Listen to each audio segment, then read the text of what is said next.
Hi, we're on the water, and we're coming upon a very interesting schooner. In the 70s, feral concrete became popular, and that there were several builds. This one is called the Pterodactyl. It is very seaworthy, double-masted schooner. And this is one example of how an individual can determine and set a course for how to make a liveaboard and just go for it. It's like a pirate ship. Got a little diesel 3-cylinder.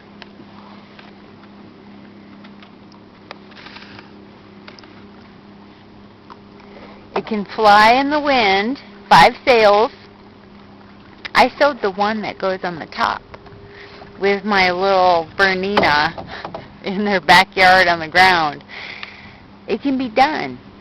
So wood frames with chicken wire, and finish it off with a cement mixture. And you kind of got to have an eye for following the lines. But thus far, it's 50 years later. Yeah, it took Eddie 10 years to build this, and then set to sea for a bit. Met a woman, and they had children, and it was put to shore for a good 10 or 20. Dry dock. Dry docked, and then I guess we supported our neighbor, saying, hey, let's help this happen and get her back on the water. Tired of you whining about it. Yeah. What's it going to take to make this happen? Yeah. The pterodactyl. And Zadi, Jenna's son, was up there on the deck on dry land. Let me scrape some paint. Let me sand this down. Zadi was here.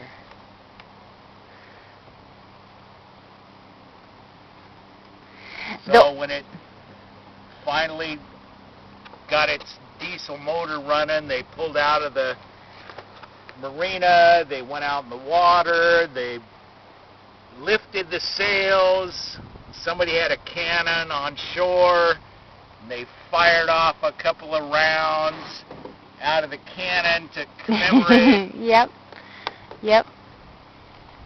I remember that. I was on board. We flew. It was a windy day. And it was August when the resident whale pod came through. Here, Dana Passage. We were out on Canoe. Orcas. Brian, me, and Zadi. Zadi's like, let's chase them. We saw them over on the other shoreline. Oh, we've got a seal. We've got a visitor. We've got a visitor. Hey, buddy. It's a sea dog. Hi. Oh, he wants to see if we have snacks, I'm sure. Maybe he'll pop up. Did you see him? Little sea dog. Arr, arr. How many minutes? Oh, right now, 4 minutes. Where'd he go? Check out the sunset. The sun went down.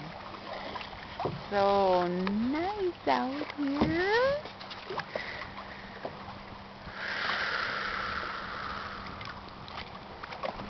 Show them the honey pot.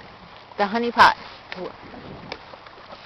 So this landmass sticks out and it creates a cup, and that is where all the rock crab like to hang out because the tide just kind of brings them in and settles.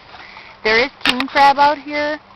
You've got to set a line 150 feet down. Rock crab are just fine. love them. So it's called the honey pot right around there because you just kind of throw some crab pots down and you wait 20 minutes. There's some goodies in there. They climb in and then you pull them up and you get to eat them. In August through September, they're after king salmon. We saw one jumping in the inlet. And you can see some of the tidal currents right off our bow. So that's where the fish are drawn to.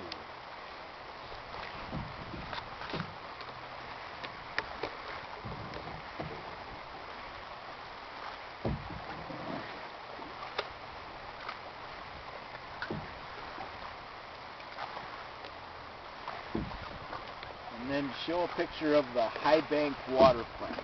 High bank waterfront. Can't exactly walk down after 6 cocktails No. and go to the beach. No, and erosion happens. So maintaining a staircase. Nobody's putting in new ones, but if they're grandfathered in, there they stay, and you've got to maintain it. A lot of these trees end up just boop, coming down. Well, or they paid tree trimmers like at Ralph's there. Somebody's been, isn't this Ralph's? Somebody's been climbing up those trees and keeping them alive, but taking the tops out so they don't fall over. Yeah, he has a nice patio up there. And generally we'd get that job, but unfortunately Ralph's a communitarian and wants to see us have our genes eliminated from the gene pool.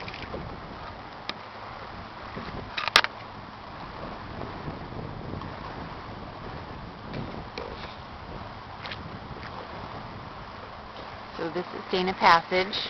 There are ships that come through this passage to and from China. I saw one last week downtown, down and to the left. So fairly narrow passage, so no small wonder this is a Indian burial ground. You could watch the comings and going to the extreme South Sound. From here you go by land to the Columbia, diagonally from Olympia to east of Portland. This is the trade route. You take your canoes from Alaska, come to here, and by land head to the Columbia River. This was an important area, so no small wonder Ralph's been avoiding us. He's hiring somebody else to do this tree work to maintain his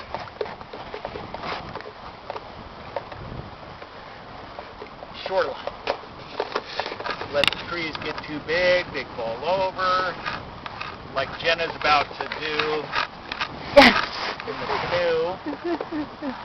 But yeah, $1,000 a day, tree service, and that kind of explains why he's been driving by without chatting.